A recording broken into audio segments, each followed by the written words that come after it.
Are you there, Phil? There you are, yes, absolutely. Great. First of all, thank you so much for your time. No worries. Thank you so much for doing this. You are in the States doing this incredible tour with a stadium tour, right? Yeah, absolutely. 3 nights in Texas, and you're playing tomorrow or the day after tomorrow in Phoenix, Arizona. How's it going so far? I mean, million tickets sold, but I want to hear from the inside. What's going on so far? How's it? So, because of COVID and everything, everyone was kind of hesitant. Not the band, but just like audience and the people showing up and everything. And at a certain point, it just exploded, and everything's kind of selling out. And it's your boyhood dream of when you think of being a rock star. That's it, every single night. It's a packed stadium, and people are really, really loving it. They're loving the whole show, not just us. They're loving, Joe Jett, Poison, Motley Crue.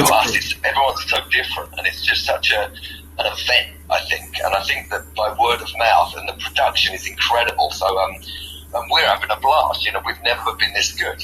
We're singing, we're playing. It's just extreme fun on every level. It's just amazing. I know that everything is on YouTube today, and everybody sees and watches what you done last night. But are you thinking, or have you already done, by inviting one of the member of the other bands on stage with you for a song or something like that? Or are you thinking in the future? I don't know. You have many dates yet? Not really, because the set is so precise. Mm-hmm. We haven't really got any wiggle room. We threw a few songs out and kind of rearranged it and done stuff like that. And we're actually doing the same set every night now. So I think for every band, and unless I went out and say with Joe Jett or maybe Poison, that you could do it, but it's a very small amount of time, and everyone's kind of got their production. It's pretty much the same every night. The song order and all that. So yeah, it's not really that kind of a tour really. Everyone does their own thing. It's a real like theatrical production type thing. As far as that goes, as far as the set goes, obviously the playing is different every night. But yeah, probably no room for that. Phil, when you make the set list for a tour, for a gig, is it the most wonderful headache in the world to choose the songs? Not really. I think that I know we've got lots of stuff. We want to play new songs, and that's always the dilemma because Rolling Stones only do one or these days just one new song in a 3 hour, 2.5 hour set. So we're only playing 90 minutes because there's so much going on. Us and Motley Crue are playing 90 minutes each. So you have to play certain songs. So there's only a tiny amount of time where you can put in a deep cut because you want to play one or one of the new songs. So it's very small, the amount of, again, wiggle room that you get for that as well. Because you have to play Hysteria, Pour Some Sugar on Me, Photograph, Love Life. You got to play those songs. So not really. It's kind of easy. You go, okay, we've got this little bit of time there to get a big point across with a new song, So when we do Vegas, it's a different thing. You can play that 2.5 hours. You can play whatever you want. But in this kind of environment where there's so much going on, it's very has to be more structured. What is most intriguing for you guys? Play 2.5 hours or 90 minutes? I think 90 minutes is better. I think when I go and see a band, even my favourite artists of all time, I'm kind of good with 90 minutes. That's my attention span. So I know other people would go, yeah, this is great. The Bruce Springsteen going there 3-4 hours or whatever. But for us, I think for putting on a show, I think you can really get it done in 90 minutes. Maybe 1:45. After that, it becomes something else. Like I said, when we do Vegas and it's 2.5 hours, that's a different type of show and it's for a different audience. But when it's, in a stadium or something like that, me personally, I think it should be a bit more like theatrical. And 90 minutes is great.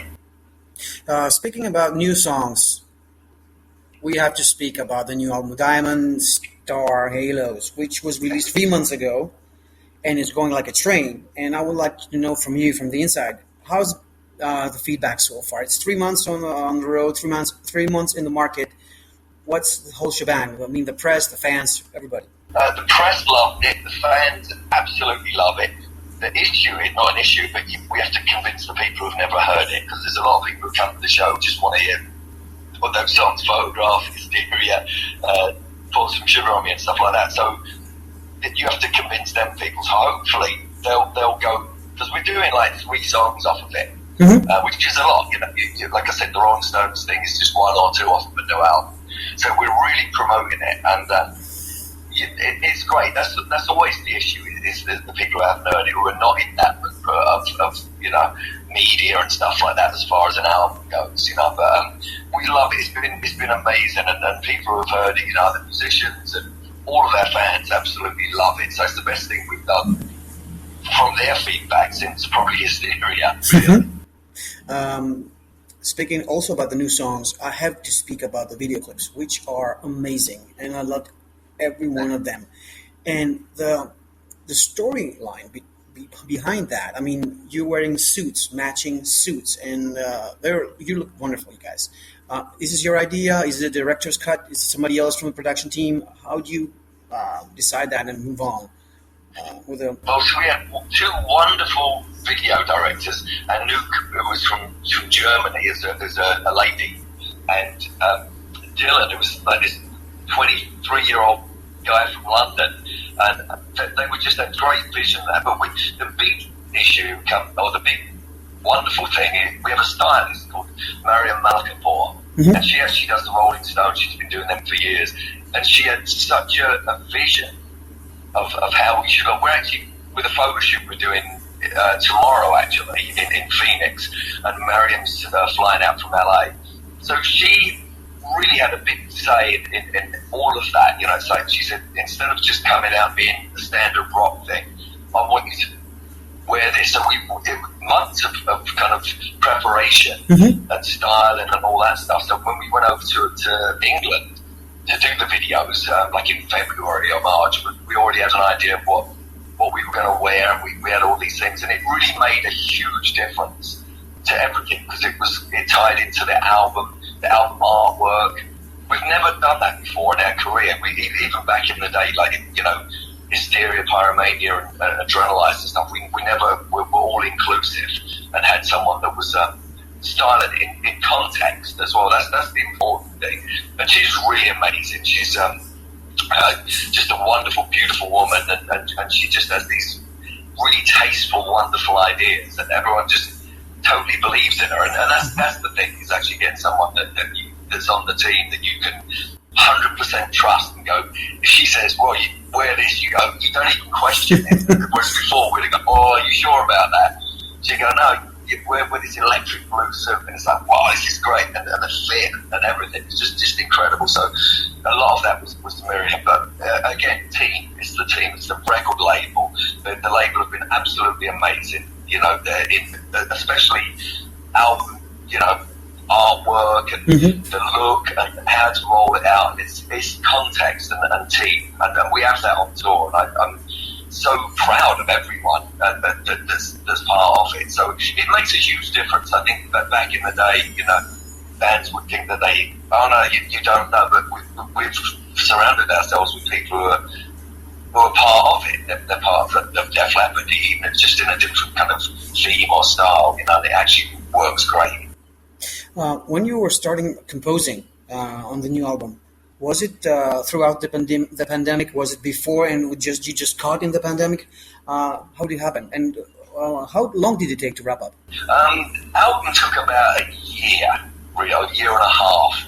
But, I'd started writing some of the songs before, and we weren't really going to write an album. We actually thought we'd maybe had 1 or 2 songs that we'd record. We were going to go to Dublin, to Joe's house in March 2020, and then it was literally the day we were supposed to go, everyone was like, there's a no-fly thing happening. It was like, oh wow, this is weird. So it closed down. So it was a relaxed album. It was very relaxed. It was a different thing. It was like, it wasn't really recording an album. We were just writing songs and getting excited about it.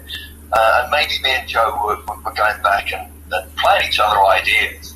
And all of a sudden, I forget what the song was. I think it was Open Your Eyes. I said, I've got this idea, this bass riff thing, and it goes into this, and I've got a chorus.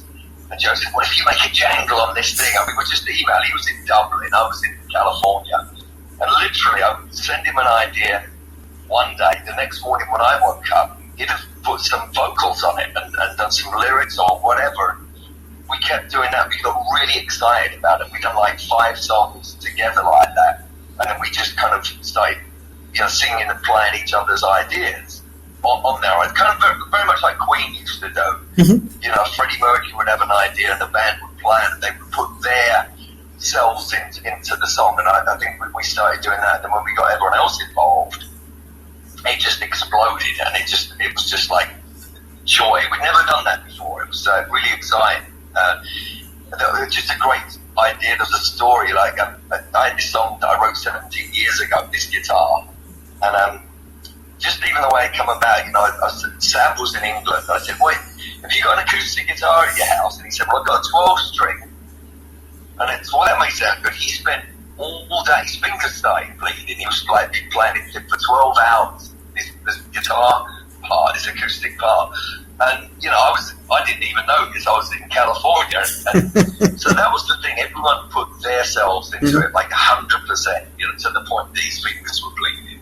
And if we'd have been in the studio, that wouldn't have happened. It would have been, let's do something else.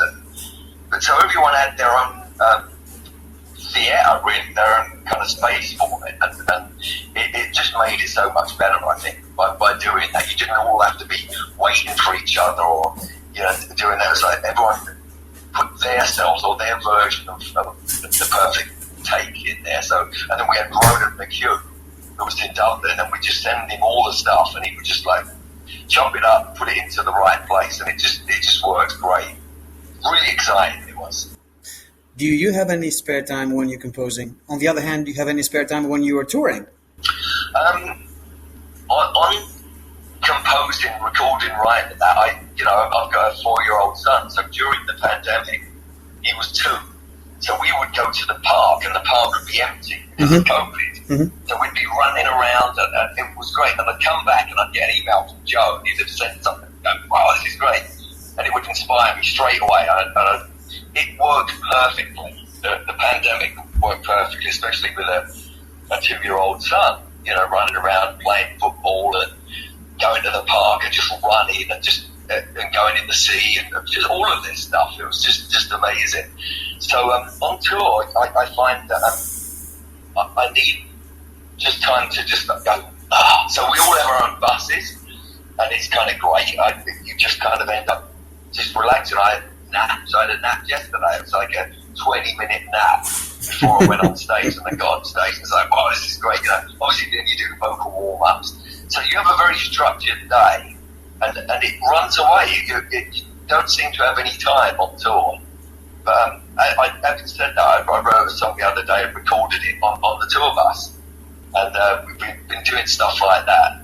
You have to take the time. You go, okay, I've got 3 hours. I can do this in that time. It works great. I find I go out less. I used to walk around all the cities and everything, but it's changed so much. So I tend not to do that. I tend to just kind of take the time and recharge. We're working out every day, so we have that's specific. But a lot of the time it's good just to sit around and watch Netflix or something. Just recharge. So it's a very different dynamic from recording at home, anyway. Mm-hmm. I got one last question before I let you go. And before I do that, I really want to thank you for your time. Wish you nothing but the best for the tour. And again, congrats on the album and all the best to you guys. Thank you. Thank you. You've been around almost 50 years. You're one of the greatest bands ever. And I've seen you live, I think, 2 or 3 times in Greece and outside Greece. And I always wanted to ask you guys, what is the driving force for a huge roller coaster like Def Leppard to create music and go on with it, play live, and then compose some more? I don't think we've achieved what we set out to achieve yet. And I think that's it. And I think it's within our power. I mean, we are so excited about the new album and the new tour. It's like, wow. And, again, because we see the other bands, it's Nicky and Tommy, and I was saying to both of them, this is the boyhood dream right now, the live thing, actually getting to play that. And we've never been this good. We do some sometimes it's 3 hours of vocal warm-ups. We do it while we're getting dressed or we're backstage or something. Mm-hmm. But we've never sounded this good. It's that the playing's better. And it means more when you're 60. Because when we were younger, when you had MTV, you had the record label, you had everyone pouring money, time, energy into it. When it happens at this level, this stage of your life and career, it actually means more. You know what I mean? Because it's harder to do. You have to stay in shape. You have to make sure that the vocals... I mean, a lot of people go, oh, you get older and your vocals go. Not true. It's like an athlete. You have a window with an athlete, and after a certain time, you can't do it like tennis or football. You have a window and you can't box it. You can't do it anymore because the restraints is against you.